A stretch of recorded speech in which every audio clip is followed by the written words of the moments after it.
जय Badri Vishal, welcome to my channel basic astrology.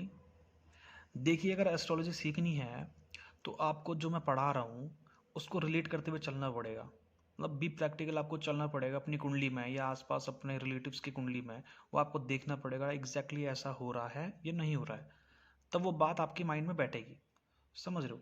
Exact तभी आप रिलेट कर पाओगे, तभी समझ पाओगे, है ना। अगर मैंने पढ़ा दिया या आपने कोई बुक पढ़ ली, है ना, बहुत सारी बुक हैं एस्ट्रोलॉजी की आपने पढ़ ली, आपको समझ आएगी नहीं जब तक रिलेट नहीं कर पाओगे उसको।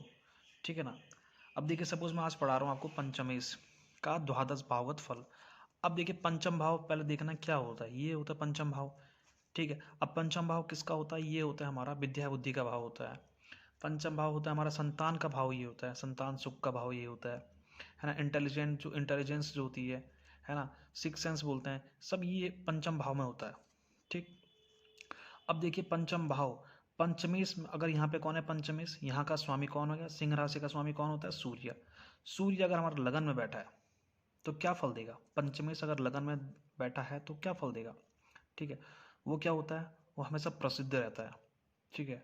संतान से सुशोभित, शास्त्रों को जानने वाला, है ना, नॉलेजेबल पर्सन होगा, उसको सब कुछ आता होगा। ठीक है। और पूजा पाठ सत्कर्म में लीन होगा वो। ठीक है। मन हमेशा उसका सत्काम, अच्छे कर्म में उसका दिमाग हमेशा जाएगा। अगर पंचम भाव का स्वामी यहाँ बैठा है और क्रूर हो रहा हो तो क्या होता है? उसका पैसा टिकता ही टिकेगा ही नहीं। ठीक है। और संगीत वगैरह उनमें कलाओं में वो एक्सपर्ट। ठीक है। और बहुत सारे उसमें मकान या जमीन उसने कहीं ना कहीं इन्वेस्टमेंट उसने किया होगा। ठीक है। अब देखिए, पंचमेश अगर यहाँ बैठा है हमारा तृतीय भाव में बैठा है, यहाँ पे सूर्य हमारा बैठा है तृतीय भाव में, तो अपने बंधु अपने भाई बहनों में सबसे वो यशस्वी होगा, सबसे तेज होगा।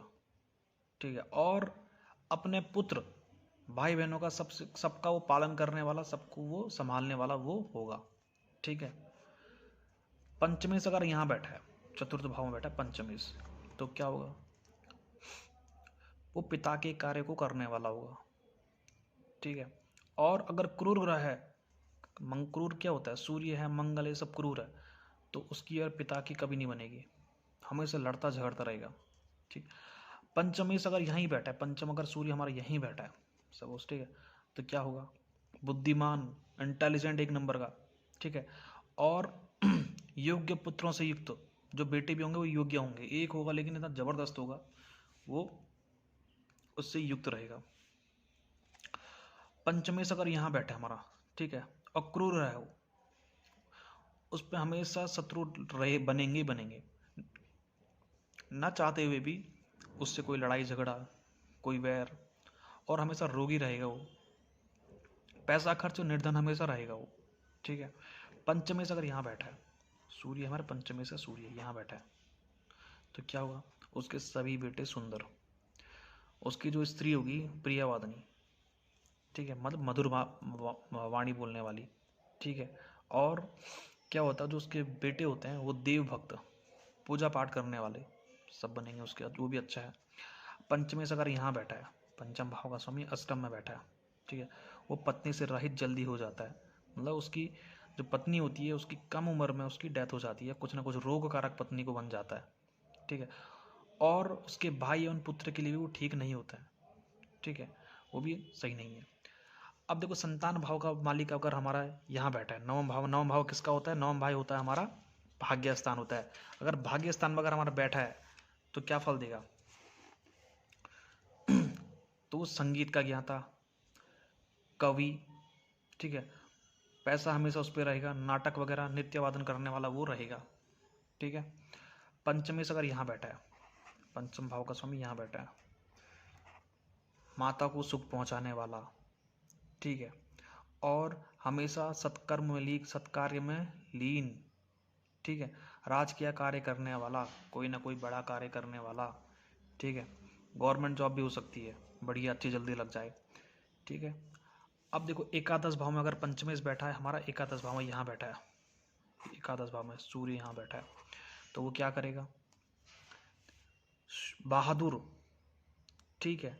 मित्रों का हमेशा साथ छोड़ के कभी नहीं भागेगा, हमेशा साथ देने वाला। ठीक है। संगीत, गीत आदि कलाओं का वो ज्ञाता। ठीक है। राज सुख भोग करने वाला वो रहेगा हमेशा। ठीक है। अब पंचम भाव का स्वामी अगर व्यय स्थान में है तो क्या करेगा, यहाँ ये लॉस का स्थान है हमारा, ये होता है लॉस, तो क्या करेगा वो, अगर क्रूर ग्रह होगा तो संतानहीन, संतान के लिए ठीक नहीं है क्रूर ग्रह होगा तो, ठीक। अशुभ ग्रह होगा तो पुत्रवान, यहाँ पे अगर पंचमी से अगर शुभ ग्रह है, शुक्र है, कोई भी ग्रह है, बुध है, तो क्या होगा, पुत्रवान, ठीक है।